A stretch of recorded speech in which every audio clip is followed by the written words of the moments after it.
عثمان غازی نے فیصلہ کیا کہ اس خطرے کو ختم کیے بغیر آگے بڑھنا آسان نہیں ہوگا۔ اناگول کے قریب عثمانی لشکر اور رومی فوج کے درمیان سخت معرکہ ہوا۔ یہ جنگ عثمان غازی کے لیے آسان نہیں تھی۔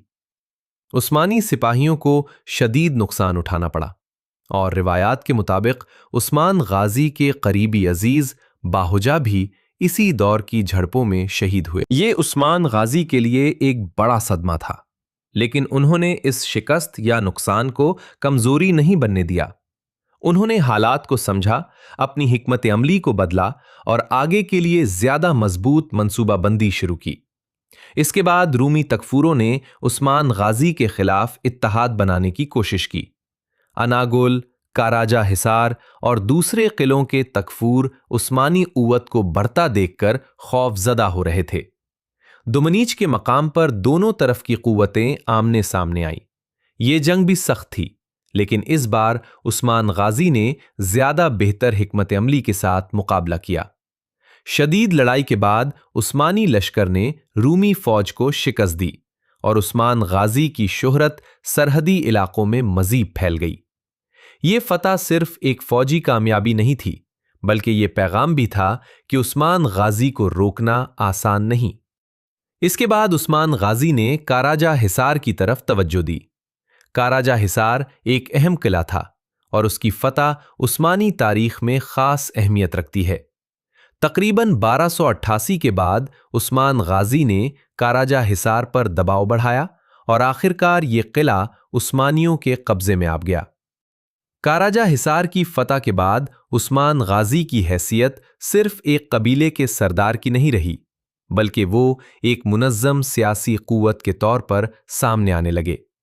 روایات کے مطابق یہی وہ دور تھا جب عثمان غازی کے نام کا خطبہ پڑھا گیا، قاضی مقرر کیا گیا، اور عثمانی اقتدار کی بنیادیں زیادہ واضح ہونے لگیں۔ اب عثمان غازی کا اگلا نشانہ بلجک، یار حصار اور اناگل جیسے اہم مقامات تھے۔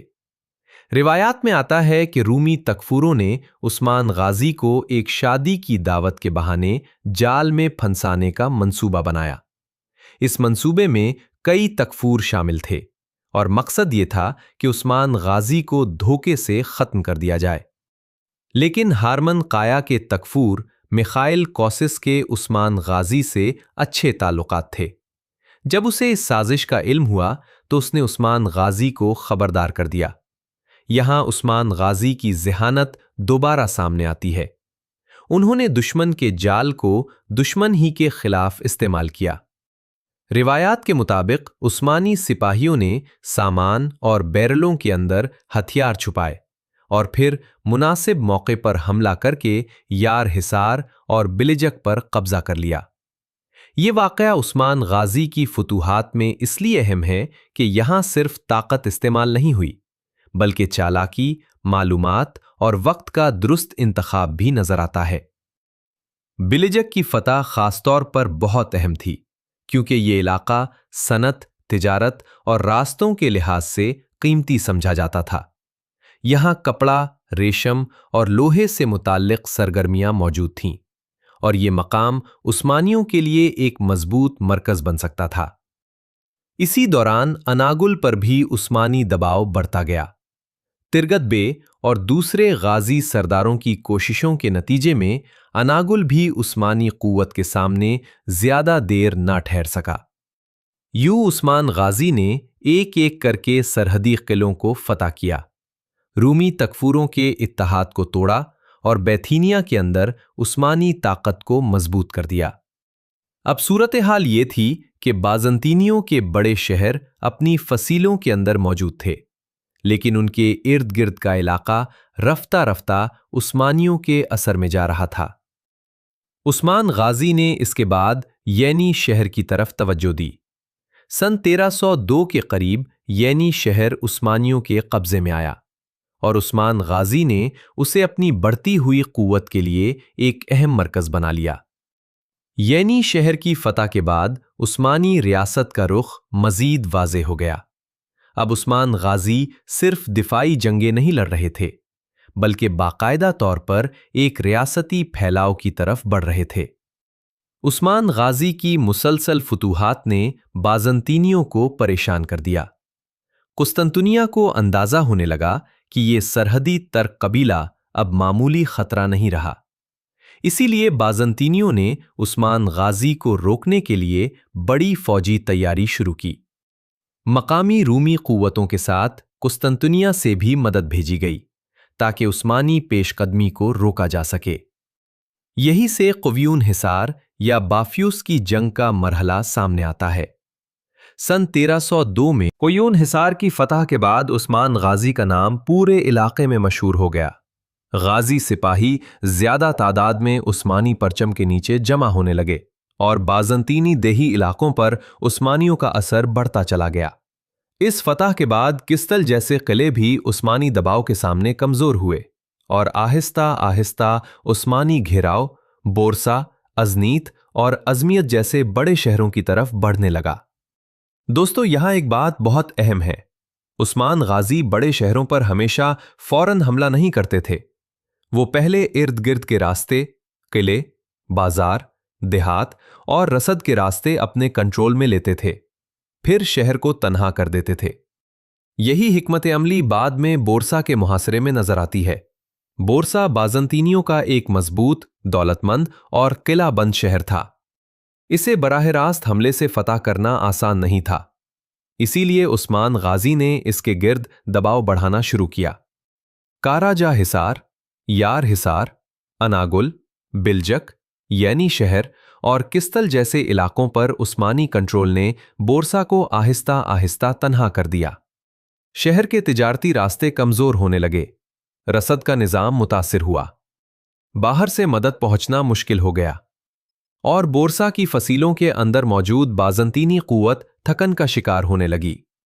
روایات کے مطابق عثمان غازی نے اپنی زندگی کے آخری دور میں بورسا کے طویل محاصرے کی بنیاد رکھی، لیکن شدید بیماری کی وجہ سے وہ خود اس محاصرے کو مکمل نہیں کر سکے۔ انہوں نے قیادت اپنے بیٹے اورحان غازی کے سپرد کی۔ یہاں عثمان غازی کی سب سے بڑی کامیابی یہ تھی کہ انہوں نے اپنے بعد آنے والی نسل کے لیے ایک مکمل راستہ بنا دیا تھا۔ بورسا کی فتح اگرچہ اورحان غازی کے ہاتھوں مکمل ہوئی، لیکن اس فتح کی بنیاد عثمان غازی نے اپنے طویل دباؤ، حکمت عملی اور مسلسل فتوحات سے رکھی تھی۔ آخر کار سن 1326 میں بورسا نے ہتھیار ڈال دیے اور یہ شہر عثمانیوں کے قبضے میں آ گیا۔ بورسا کی فتح عثمانی تاریخ کا بہت بڑا موڑ تھی۔ یہ ایک عام شہر نہیں تھا، بلکہ ایک نیا سیاسی، معاشی اور انتظامی مرکز بن گیا۔ بعد میں یہی شہر عثمانیوں کا دارالحکومت بنا۔ عثمان غازی اس عظیم فتح کے بعد زیادہ عرصہ زندہ نہ رہے۔ ان کا انتقال ہوا اور وصیت کے مطابق انہیں بورسا میں دفن کیا گیا۔ جب عثمان غازی دنیا سے رخصت ہوئے تو وہ اپنے پیچھے صرف زمینیں نہیں چھوڑ کر گئے، بلکہ ایک نظریہ، ایک ریاست، ایک نظام اور ایک ایسی بنیاد چھوڑ گئے جس پر اورحان غازی نے آگے چل کر عثمانی طاقت کو مزید مضبوط کیا۔ اگر ہم عثمان غازی کی فتوحات کا خلاصہ کریں تو ان کی کامیابی کا راز صرف تلوار نہیں تھا۔ انہوں نے دشمن کی کمزوری کو پہچانا، ترک قبائل سے غیر ضروری جنگوں سے بچا، بازنطینی سرحدی علاقوں پر مسلسل دباؤ رکھا، چھوٹے قلعوں کو فتح کر کے بڑے شہروں کو تنہا کیا، وفادار غازی سرداروں کو ساتھ رکھا اور ہر فتح کو اگلی فتح کا راستہ بنایا۔ کاراجہ حصار، یار حصار، بیلجک، اناگول ینی شہر، قویون حصار، کستل اور بورسا کے محاصرے تک ہر قدم نے عثمانی ریاست کو مضبوط کیا۔ عثمان غازی نے ایک چھوٹی سی ملک کو ایسا رخ دیا جو آگے چل کر ایک عظیم سلطنت بننے والا تھا۔ یہی وجہ ہے کہ عثمان غازی کو صرف ایک جنگجو سردار نہیں کہا جا سکتا، وہ ایک بانی تھے، ایک رہنما تھے، ایک حکمت عملی رکھنے والے حکمران تھے، اور سب سے بڑھ کر وہ شخصیت تھے جنہوں نے سوغوت کے چھوٹے سے قبیلے کو تاریخ کے بڑے نقشے پر لا کھڑا کیا۔ دوستو، آپ اپنی رائے کمنٹ میں ضرور لکھیں۔ آپ کے خیال میں عثمان غازی کی سب سے اہم فتح کون سی تھی؟ کاراجہ حصار، قویون حصار، بیلجک یا بورسا کا وہ محاصرہ جس نے عثمانی ریاست کو ایک نئے دور میں داخل کر دیا؟